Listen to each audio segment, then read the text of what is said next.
que j'ai des gens qui vont me dire mais c'est encore quoi ce film, nanana, il va encore nous cracher dessus, ou l'inverse, il va diviser, nanana, c'est un film pour les arabes. Enfin, tu sais, j'ai dit les gars, allez voir juste mon œuvre, en tout cas allez voir le film, et après faites votre jugement. Pardonnez-moi d'interrompre un instant la musique, mais nous avons un invité de marque que j'aimerais accueillir comme il se doit. Aujourd'hui dans The Cinema Show, c'est le cinéaste derrière Rokia, Saïd Belktibia, qui est en notre compagnie. Bonjour Saïd, comment vous allez ? Bonjour, merci de m'accueillir en tout cas pour votre émission, et heureux d'être là. Ça nous fait extrêmement plaisir aussi. Alors mercredi dernier est sorti votre premier long métrage intitulé Rokia. Première question assez classique, d'où vous est venue l'idée de ce film qui, pour rappel, traite de sorcellerie ? L'idée, c'était que je voulais un peu réinventer une chasse aux sorcières un peu moderne, sous le prisme d'une héroïne qui veut sauver son fils, tout simplement. J'ai lu que c'était aussi lié à votre enfance.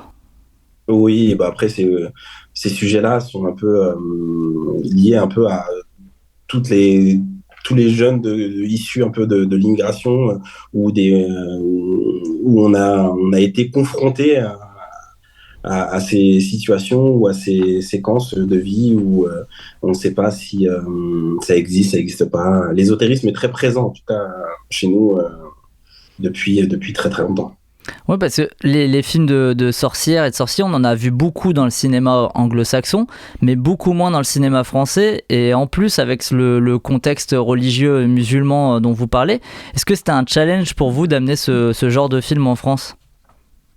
Alors, il y a deux parties qu'il faut dissocier. Effectivement, mon film ne traite pas de religion. Mon film traite de ce que font les croyances sur les gens. C'est ça, mon film, surtout. Je voulais aussi confronter deux points de vue. Le point de vue occidental, où on dit que les gens ont des pathologies, et le point de vue africain ou oriental, où on dit que les gens sont possédés. Et c'est vrai que ici, en France, on commence vraiment à avoir cette confrontation où on se dit, est-ce que il est malade, est-ce qu'il est possédé, etc. Puisque les gens, effectivement, vont de moins en moins voir des médecins, n'ont pas forcément les moyens d'aller voir des médecins, etc. Donc, c'est qu'est-ce que la détresse et la difficulté amènent à faire aux gens. Et donc, c'est effectivement faire déplacer des foules, faire déplacer des choses sur des croyances, des dogmes, des mythes. C'était intéressant aussi de pouvoir le développer en France.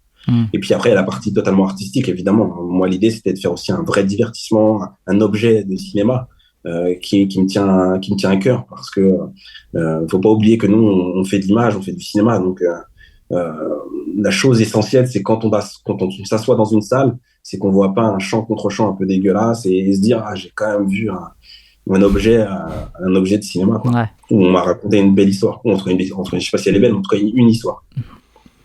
Et selon vous, l'intérêt de ce point de vue musulman dans le film, en tout cas de montrer plutôt le point de vue de la religion musulmane, est-ce que pour vous ça a plus un intérêt que de montrer par exemple le point de vue occidental qu'on peut avoir ? Non, le point de vue, pourquoi le montrer, c'est qu'on l'a jamais vu, donc c'est assez intéressant de le montrer. Donc ça, c'est ne serait-ce que pour les gens qui ne sont pas initiés. Mais vous avez vu mon film. Je ne traite pas des religions, je ne traite pas de l'aspect complètement, religieux.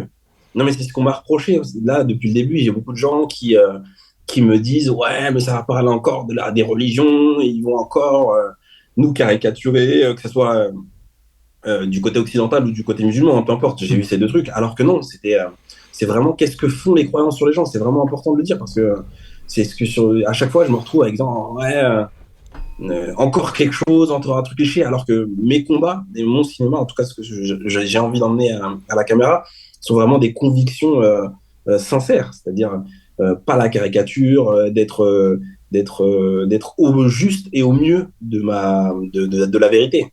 Et ça, c'est important. Donc c'est ça, c'est ce qui m'a amené à faire ce film, c'est-à-dire d'être totalement honnête. On va entrer dans le cœur de votre long métrage qui s'ouvre du coup avec malice sur une série d'images d'archives retraçant la sorcellerie dans l'imaginaire collectif français. C'était important pour vous de mettre les pieds dans le plat dès l'ouverture du film ? Bien sûr, mais puisque depuis la nuit des temps, on arrive à manipuler, on arrive à déstabiliser, on arrive à faire douter, puisque même par moments, on peut douter de certaines choses. Donc, c'est ça aussi le monde dans lequel on est. Et je me pose, moi en tout cas, je suis pas dans une posture où j'essaie de juger, hein, où je me dis, est-ce que ça existe ou ça existe pas. J'ai pas la prétention et j'ai pas forcément les, la posture pour me dire. Donc voilà, mon film, en tout cas mon cinéma, juste expose des situations et des faits de la société dans laquelle on vit. Et est-ce que c'est ça, c'est ce fait de peut-être pas, je dis pas ça hein, péjorativement, mais le fait Bien de sûr, pas non, choisir, bien sûr. de ne pas choisir si c'est vrai ou faux, qui fait que votre film, par exemple, il bascule jamais réellement dans du fantastique. Moi, c'est ce que j'ai trouvé aussi assez intéressant. Il joue C'est avec. parce que, encore une fois, mais après, au-delà du film, c'est aussi, il faut se poser la question d'être sincère dans mon truc. C'est-à-dire que moi-même, qui suis-je pour juger Simon qui croit en la cloche qui sonne à 3 heures du matin? Je ne peux pas. Je suis qui? Moi, la seule chose que je sais, c'est mes convictions avec moi, c'est-à-dire respecter, ou en tout cas respecter que Simons aime que la cloche sonne à 3 heures du matin. J'ai pas de, Moi, c'est mauvais j'ai pas signe de souvent jugement à quand porter, quoi. c'est mauvais signe quand elle sonne à 3h du matin, c'est que c'est mon réveil et j'aime pas trop ça. Non, mais voilà, ma métaphore elle était claquée, hein. Mais vous avez compris, c'est juste que non, non, voilà, vraiment, ma posture, elle est assez claire, c'est que je ne veux pas juger, en tout cas. Je ne souhaite pas juger. En tout cas, dans la continuité aussi de ces thématiques que vous évoquez sur la société, votre film parle beaucoup aussi des réseaux sociaux. C'est quelque chose qui était au cœur de l'un de vos précédents courts-métrages. Qu'est-ce qui vous intéresse dans nos rapports aux réseaux sociaux ?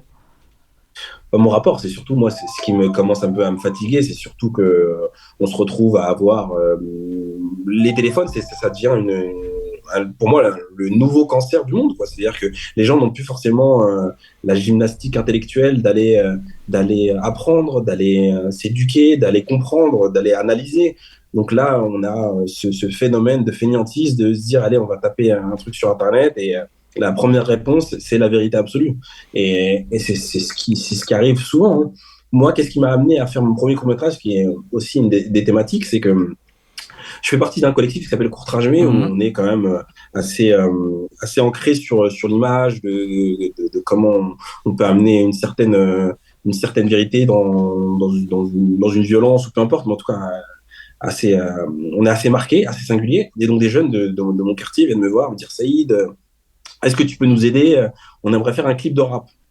Donc moi, le truc classique, je me suis dit, ils vont être 100, torse nu, Kalachnikov, moto, le truc, tu vois, normal. Ouais, cliché. Et le truc clip, voilà, totalement cliché. Et donc, il arrive, il me ramène un sac de sport. Dans le sac de sport, il y avait un fusil à canon scié, il y avait une hache, mais tu vois, les haches qu'on trouve dans les trucs de barbares, tu vois. Ouais. Et ils prennent les canoules et ils rentrent ils montrent du doigt la banque en face. Ils me disent, écoute, tu vois la banque là, on va la braquer et tu vas filmer la réaction des gens, tu vas voir, ça va être cool. Et c'est à ce moment-là où je me suis dit, est-ce que je suis responsable de tout ça? Est-ce que nous, collectivement, on est responsable de ça? Et ça m'a un peu... où j'ai senti que j'étais dans l'obligation, peu importe la manière dans laquelle je devais l'amener, mais d'essayer de comprendre de pourquoi on en arrive à ces situations où l'image, ou le superflu, ou j'en sais rien quel terme approprié, mais amène à des dérives et à des trucs où c'est le moindre imbécile qui a pignon sur rue peut donner sa vérité. Et ça, c'est par moments difficile à entendre, ou en tout cas à comprendre. Bon, on reparlera du collectif d'ailleurs Courtrage un petit peu plus tard. Mais ces réseaux sociaux d'ailleurs dans votre film, ils sont vecteurs de dramaturgie et de mise en scène. On a déjà vu des longs métrages jouer sur ce concept sur l'ensemble d'un film. Est-ce que ça vous intéresserait de jouer comme ça sur un prochain film complètement sur les réseaux sociaux avec la vision du téléphone Pourquoi pas? Après, effectivement, moi, au-delà de raconter l'histoire aussi, c'est comme je vous dis, c'est aussi, il faut que ça reste, si on souhaite continuer à aller en salle, c'est quand même aussi offrir une façon de raconter une histoire. Ouais. À partir du moment où où j'amène à ce que le spectateur s'assoit dans la salle et se dit, voilà, il a réussi à me raconter une histoire, peu importe le format, évidemment, pourquoi pas. Après, la thématique en elle-même sur les réseaux sociaux, oui, pourquoi pas. Mais c'est l'histoire qui guidera, la forme. Très bien. Il y a un motif qui parcourt votre film, c'est l'œil. Ça va du logo de l'application créée par Nour à l'œil de Jérémy Ferrari, j'en dis pas plus. Et on peut même penser à cette expression qui est porter l'œil, qui peut être liée à la sorcellerie. Est-ce que vous pouvez nous parler de ce motif visuel ? Oui, effectivement, c'est que on a toujours cette expression de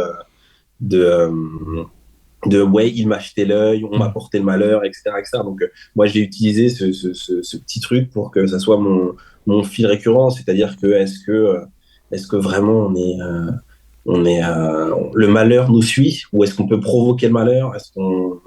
Et donc, ouais, c'est juste que cette expression est rentrée dans le commun de nos discussions, et savoir est-ce que vraiment on arrive à jeter l'œil sur les gens. J'ai beaucoup apprécié aussi la façon dont vous filmez les lieux dans lesquels évoluent vos personnages. Alors vous citez jamais d'endroits, mais on peut reconnaître des bouts de Paris, de Créteil et même d'Ivry-sur-Seine. Ça je le dis parce que je suis ivrien, j'ai cramé direct. La balance. J'ai cramé direct. C'était quoi la volonté? C'était de recréer une sorte de ville fictive faite de tous ces petits bouts de territoire? Déjà, moi, alors le fond, c'est que je voulais vraiment ne pas filmer comme on a l'habitude de voir, un peu cliché, des cités, des machins, etc., parce que c'est pas ma volonté. Je voulais quand même lui donner un vrai univers. Après, on a aussi les moyens sur lesquels on a été amené à pouvoir les tourner. Donc, et puis surtout, c'est des endroits que je maîtrise. Donc, qui de mieux que des gens qui habitent et qui vivent dans ces lieux peut filmer au plus juste ce genre de choses. Donc, il y a le côté graphique, évidemment, la sincérité, et surtout lui donner une atmosphère très particulière et qui m'a aidé à rendre ce film un peu austère et un peu âpre. Moi, je vais refaire le mec d'Ivry parce que voilà, c'est ma ville de cœur. Mais bon, la séquence que vous avez tournée là-bas offre un moment très fort au film. C'est celui où le personnage de Nour se fait lyncher en pleine rue. Cette séquence, elle est assez puissante, non pas par la violence qui est montrée, mais plutôt par les passants qui évitent Nour blessé au sol. Qu'est-ce qui vous a motivé à écrire une telle scène ? Vous savez, moi, j'ai travaillé longtemps sur la Noisy et maintenant Aubert. Et quand j'ai une jeune fille de 16 ans qui vient me voir et qui me dit Saïd, je comprends pas, entre 2 stations de métro, j'ai eu un mec qui m'a frotté et quand je dis aucune personne ne s'est levée pour m'aider, et qu'elle me dit ça, je sais pas. Évidemment, on est révolté, on est en colère, mais on essaie de comprendre. On se dit, mais comment ? Si nous tous, collectivement, on n'arrive pas à ce que ce genre de situation change, je ne sais pas où on va. Après, je ne blâme pas les gens qui sont dans le métro, hein, ils ont peut-être peur, ils ont pas chance, je sais pas. Mais je pense que si nous, collectivement, on se lève pas pour empêcher ce genre de choses, c'était plus un truc c'est une séquence en elle-même, mais c'est plus un truc j'ai l'impression que tout le monde la joue solo, tout le monde est dans son propre confort, tout le monde est dans sa survie, etc. Et à un moment donné, moi je décroche, je dis, c'est pas possible. On peut pas arriver à ce genre de choses. L'individualisme poussé à son extrême ne peut pas fonctionner. Ça ne marchera pas dans notre société. Bon bref, après je vais aller trop loin, mais c'était plus de la colère et de la révolte. Tu vois ce que je veux dire? Qui m'a animé et qui vraiment m'a vraiment blessé, mais me blesse même par moments, au-delà des injustices, etc. Mais et là vous parlez à nouveau du coup c'est à nouveau une expérience finalement qui vous est arrivée, qui vous a donné envie d'écrire. Tout à l'heure vous parliez un petit peu d'une chose similaire avec le clip de rap. C'est faire des films, tout ça, est-ce que c'est un côté aussi cathartique pour vous d'exposer ces choses là, ou en tout cas de les montrer pour faire évoluer les mentalités? Mais je suis qui? J'ai aucune. Moi, la seule chose qu'on m'a donnée et où j'ai eu la chance de faire, c'est de pouvoir avoir une caméra. Le reste, je je peux être dans ma chambre et crier très fort, ça changera rien au problème. J'ai pas d'autre Exutoire, ouais. j'ai pas de, je sais pas quoi faire. Parce que je ne sais pas faire autre chose. Donc pour moi, c'est peut-être la seule solution qui m'aide à avancer, qui m'aide à comprendre aussi. Parce que je pense qu'aussi il y a un truc de, je suis dans la compréhension de qui je suis, dans le monde dans lequel je suis, où est-ce que je suis. Tout ça aussi, c'est une construction personnelle. Donc je le fais d'une manière peut-être singulière, mais ça m'aide à avancer en tout cas. Bah, vous avez ça rentre bien aussi en rapport avec avec les films qui sont issus aussi du collectif Courtrajmé dont vous avez commencé à parler, et vous passez du coup après Romain Gavras, Ladjli, pardon. Est-ce qu'il y avait une certaine pression à passer derrière la caméra après tous ces autres membres? Non, moi j'ai pas du tout de pression puisque moi au départ j'étais pas voué à être réalisateur, hein. Moi j'avais ce syndrome d'illégitimité, est-ce que je suis capable de. Donc au départ moi voilà, j'avais aucune vocation d'être réalisateur, mais le temps, j'ai travaillé quand même beaucoup d'années dans le milieu, j'ai fait vraiment tous les postes, je sais exactement. Et puis il y a eu ce moment, comme je vous ai dit, du premier court-métrage qui m'a donné l'envie vraiment sincère, c'est-à-dire une vraie envie de faire, de raconter une histoire. Non, j'ai pas du tout aucune pression, c'est juste maintenant, est-ce que je suis audible, est-ce que ce que je raconte est intéressant, c'est plus ça, mes pressions. Après, de faire en révolution, enfin, je sauve pas des gens, hein, tout va bien. Tu voulais rebondir là-dessus, ouais, Maxime? Je voulais juste vous dire que justement par rapport au fait de passer derrière la caméra, je trouve, et je vous remercie surtout de l'avoir fait, parce que je trouve dans votre film que vous avez énormément traité de sujets de société de manière générale, que ce soit évidemment les réseaux sociaux, la violence qui peut sévir au sein de la société, le mutisme que peuvent avoir certains vis-à-vis de cette violence, et je trouve que vous l'avez fait de façon très intelligente, et c'est une manière que vous l'avez fait, vous l'avez fait un peu subtilement, mais pas mais il y a certains films quand ils essayent de traiter ce genre de sujet de société, vraiment essaient de nous cracher à la gueule ce sujet de voyez comment moi je vois la société, voyez comment moi je l'aperçois, qu'est-ce qui est problématique, et vraiment je trouve que vous l'avez traité avec beaucoup de pudeur, un peu, de pudeur, ouais, de simplicité même, et je vous remercie sincèrement de l'avoir fait, de la manière dont vous l'avez fait, surtout de l'avoir fait de manière générale, parce que je trouve que vous l'avez extrêmement bien fait, et que contrairement à d'autres films que je vais pas citer mais que j'ai vus et qui peuvent traiter des sujets un peu de la même manière, vous l'avez vraiment pas fait de manière maladroite, et voilà, je voulais juste vraiment vous remercier d'avoir parlé de tout ça, parce que mine de rien on en a besoin en fait dans le cinéma, surtout dans les contextes sociaux actuels qu'on vit actuellement. Je pense que c'est important d'avoir une vision et une manière de faire comme la vôtre. Voilà. Merci, mais ce qui est important aussi sur ce que vous venez de dire et qu'il faut soulever, c'est que ce que je montre effectivement, c'est que les gens ne veulent pas voir. Ils veulent voir une comédie, ils veulent voir machin. Et je le comprends, mais la réalité du monde dans lequel on est, il est celui-là. Mais je ne veux pas non plus accabler les gens. Je ne veux pas dire c'est à votre faute, vous êtes des enculés, etc.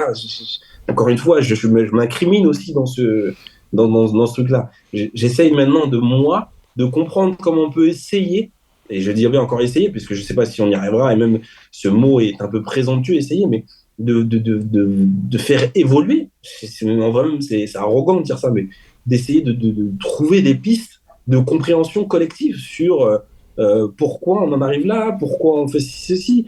Et encore une fois, je ne jugerai pas.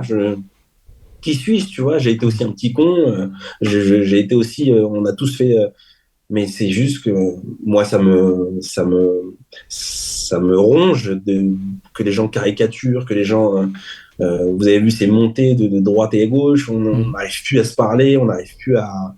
La stérilisation des débats, elle est notamment beaucoup évoquée dans votre manière de parler des réseaux sociaux, et c'est ce que j'ai beaucoup aimé aussi, ouais. Ouais, mais c'est normal.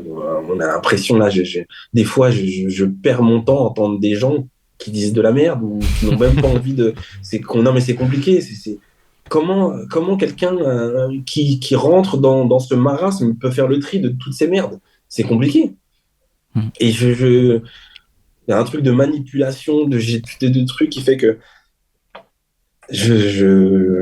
on y arrivera. Enfin, je sais pas. On va y arriver, hein, mais il va falloir trouver des outils. Et je connais pas les outils, mais on va y arriver.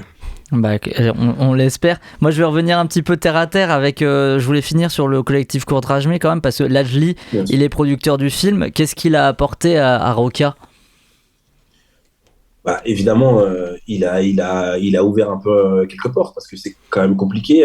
Saïd qui vient parler d'un film sur la Rokia en France au financement. Alors, je vous garantis que je suis pas le premier de la liste, hein. Donc non, évidemment, il a cru en gros au projet, comme mes producteurs, comme il a fallu convaincre, donner mes intentions, aller convaincre les acteurs. Donc il faisait partie de cet édifice qui m'a amené à pouvoir à fabriquer ce film.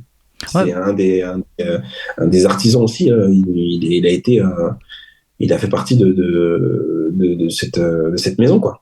Oui, parce que j'imagine que son poids a dû avoir un impact sur le fait quand même de vendre un tel film qui joue Bien sûr. sur plusieurs genres dans le paysage français.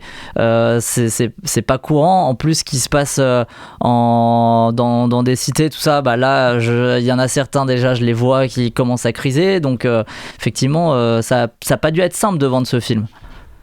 Bah, même là, hein, en exploitation, ça veut dire que là, à peine, j'ai même pas encore commencé à sortir le film, etc. Je subis ce que je dénonce. C'est-à-dire que j'ai des gens qui vont me dire, mais c'est encore quoi ce film, nanana, il va encore nous cracher dessus, ou l'inverse, il va diviser, nanana, c'est un film pour les arts. Enfin, tu sais, j'ai dit, les gars, allez voir juste mon œuvre, en tout cas, allez voir le film, et après, faites votre jugement. Et vous vous posez la question si vraiment c'est un navet, ou c'est pas bien, ou ça dessert, ou machin. Ouais. C'est compliqué, hein. Ce monde est compliqué, hein. Mais effectivement, même sur la question du public, le film, il est difficilement vendable. Je veux dire, qui va voir votre film? Malheureusement, c'est une question que je me pose parce que je me dis, là où il est diffusé, par exemple, typiquement à Montpellier, c'est dans le Gaumont qui est dans le centre-ville, mais il n'est pas non plus diffusé dans les salles d'art et essai, mais il n'est pas non plus diffusé dans les gros cinémas où il y aurait peut-être plus de films de genre. Et votre film, il rentre dans une case un petit peu voilà, d'ovni comme ça, et ça fait du bien, mais c'est ça qui est dommage aussi, c'est que ce film-là, il peut pas être plus, il va pas être plus visible que ça, quoi. Ça, après, Mais je sais que ça, vous êtes pour rien parce que c'est pas vous qui êtes distributeur ou quoi du film. Mais non, après, je sais que mon distributeur, c'est quand même Jeu de Joker, quand même. Ouais, qui est spécialisé là-dedans. Il est spécialisé, c'est son créneau. Il a fait quand même de très très bons films. Donc, Ouais. j'ai pas de soucis. C'est juste, moi, ma frustration, effectivement, c'est que au moins les gens puissent rentrer dans un passer ce moment. C'est-à-dire qu'il peut être soit désagréable, ou soit agréable, ou peu importe, et se dire, ah ouais, là, quand même, j'ai vu quelque chose qui m'a interpellé. Et donc, on est là. Le film vit, le film va évoluer. Donc, non, après. Bon, bah nous on sera là en tout cas aussi pour le soutenir. Ouais. On n'a pas encore parlé du casting de votre film, mais j'aimerais bien qu'on se penche dessus. On va commencer par Golshifteh Farahani. Elle a été facile à convaincre à partir du moment où il fallait expliquer la démarche, quel est le film, pourquoi, etc. Il fallait... oui et non. Oui, parce que le film, je pense qu'il était original, qu'il était singulier, qu'il était sincère, qu'il y avait des valeurs qui lui parlaient. Donc ça a été assez facile. Après, elle aurait pu refuser, mais non, je pense que j'ai su donner les mots et su la convaincre qu'elle allait faire un objet autre que ce qu'elle fait habituellement, en tout cas sur soit des films d'auteur ou soit des films pur actionneurs, grand public, quoi. Et puis ça doit être quelque chose de pouvoir diriger quand même une grande comédienne comme elle pour son premier long métrage. C'était incroyable. Elle m'a offert une chance, et puis bon, je connais le talent, vous avez vu, il n'y a pas de débat sur le talent, mais c'est que surtout, elle m'a donné corps et âme. C'est-à-dire que, comme je le disais, elle était sur un énorme blockbuster et le lendemain, elle se retrouve à Bagnolet, dans des caves, à se faire lécher l'oreille, tu vois. Donc, non, non, c'était.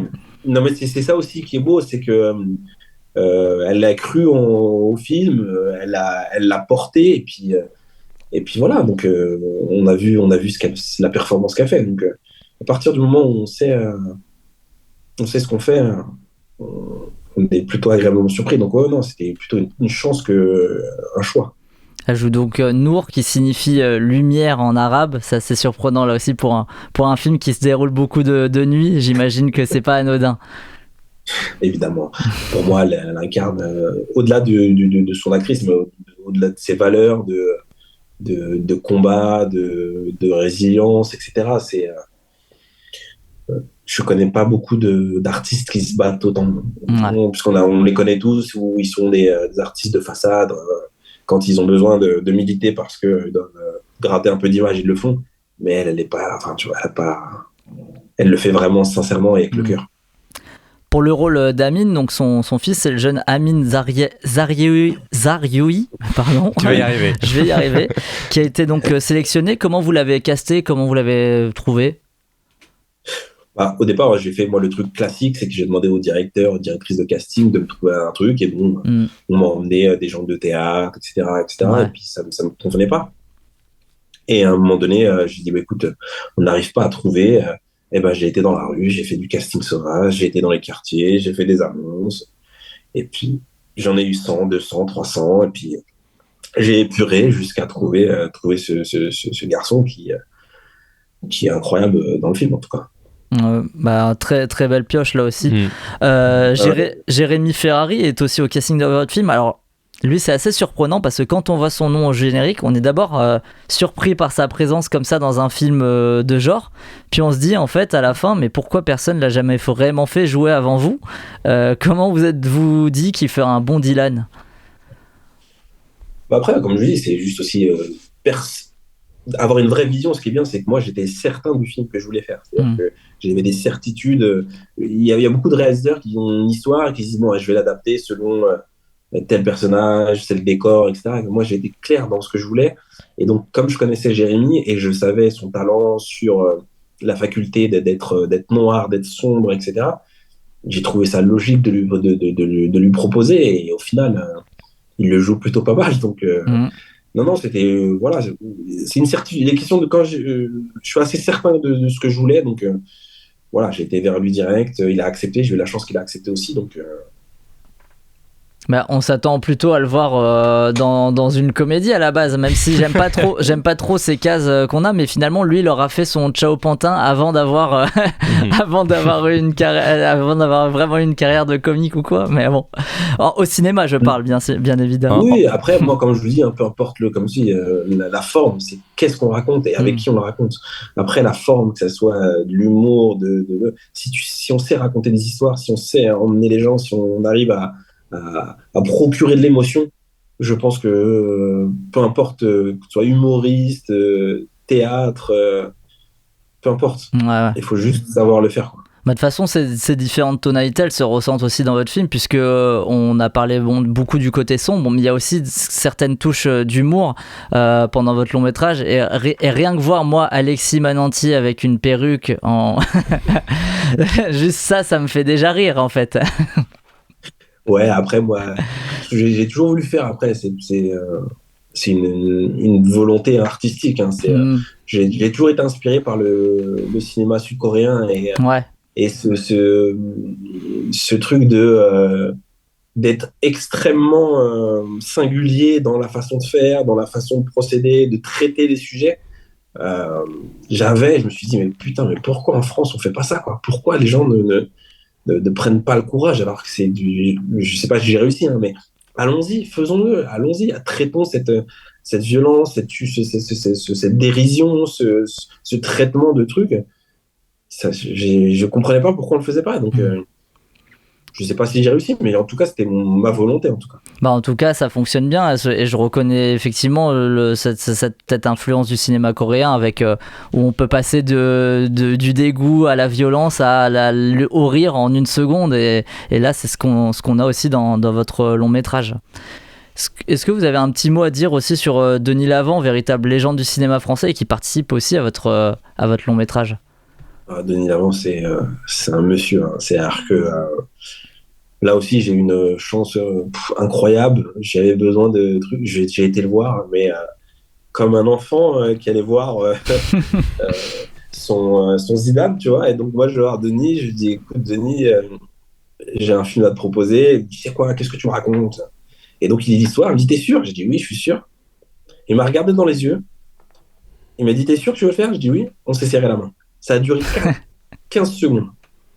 15 secondes, il est arrivé. Non, je pense que ce qui aussi marque, c'est lui aussi, c'est quelqu'un d'entier et qui mène ses propres combats sur les injustices, sur non, il a été touché par ma démarche, il a été touché par mon histoire, il a été touché par l'histoire du film et qui m'a permis de pouvoir l'amener au film. Donc, et puis, il nous fait du Denis Lavant. Enfin, j'ai même pas forcé, quoi. Ouais. Et je tenais aussi à souligner au casting de votre film la présence de Karim Belkadra, parce que moi c'est un acteur que j'aime beaucoup, je trouve qu'il est souvent très absent de nos écrans et ça m'a fait plaisir de le revoir aussi dans un rôle un petit peu différent. Voilà. Oui, Karim Belkadra, pour moi c'est un truc même plus que d'affection, puisqu'il a commencé sur mes premiers courts-métrages, donc ce monsieur m'a tendu la main, c'est-à-dire que j'ai été le voir en lui disant, écoute, j'ai besoin que tu me donnes un coup de main sur le film. Et donc, il me l'a tendu de façon sincère et avec le cœur. Et voilà, donc, c'est vraiment au-delà de l'artiste, hein, évidemment, hein, puisque je pense qu'il est sous-utilisé, sous-estimé, Ouais. et qu'on l'utilise pas dans les bons, qu'on l'utilise pas dans les bons créneaux, parce que il pourrait faire des vrais rôles un peu plus durs, noirs. Ouais, il a une gueule en plus. À la gaudriole. Mais... Pardon? Il a une gueule en plus. Bien sûr. Puisque moi, j'ai l'impression qu'on lui propose toujours des trucs de gaudriole.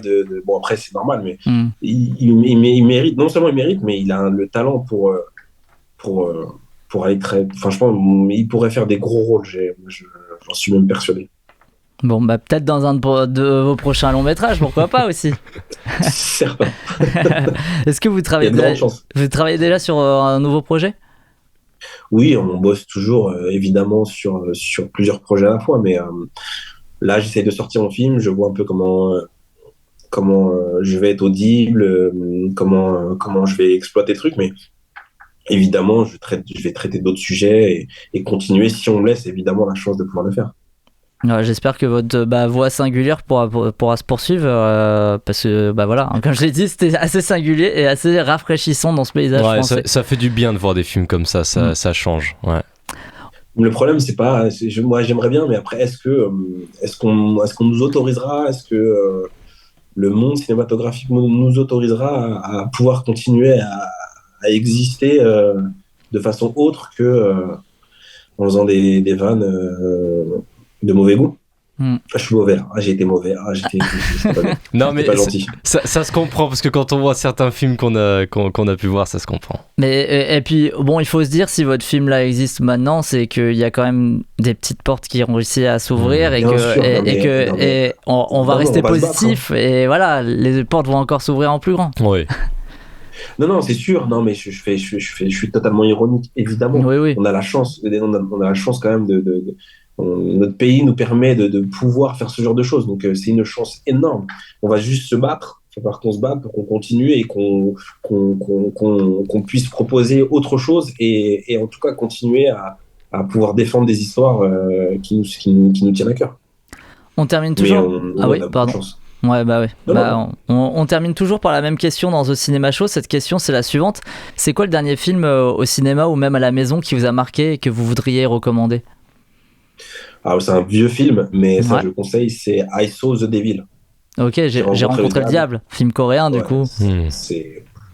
À l'époque, j'avais accompagné Kim Chapiron au Festival de Gérardmer il y a quelques années. Et donc là, Kim Jong présente ce film. Et donc, je m'assois dans cette salle et je prends une énorme patate et je mets, je pense, 10 minutes avant de sortir de la salle en me disant, mais la folie, qu'est-ce qu'il est fort, le bon goût, l'image, le craft, le ton, la tonalité, ce crescendo de folie. J'ai trouvé ça, pour moi, prodigieux. Et c'est ce qui m'a amené, bien évidemment, à faire ce truc-là, mais c'est pour moi le film de chevet faut aller rattraper, quoi. À proposer aux auditeurs. Ah, le fait que vous évoquiez ce film, justement, j'ai eu la chance de pouvoir le voir au cinéma l'année dernière quand le Gaumont Comédie l'a repassé, et du coup je vois complètement le lien qu'il y a entre ce film et le vôtre, et du coup je valide aussi la recommandation. Bah déjà les deux affiches sont rouges. Ouais, complètement. Donc voilà. Non, mais évidemment, mais je vous assure, moi, après ça reste personnel, hein, c'est vraiment, je trouve vraiment ce film, je trouve vraiment ce film de très bon goût. Je sais pas si c'est le bon terme, mais en tout cas, très bon. C'est validé. On rappelle que Rokia est toujours en salle. Merci Saïd Belktibia d'avoir pris le temps de nous en parler dans TCS. Merci beaucoup pour l'accueil et puis que le cinéma continue. Can she be late for her dinner?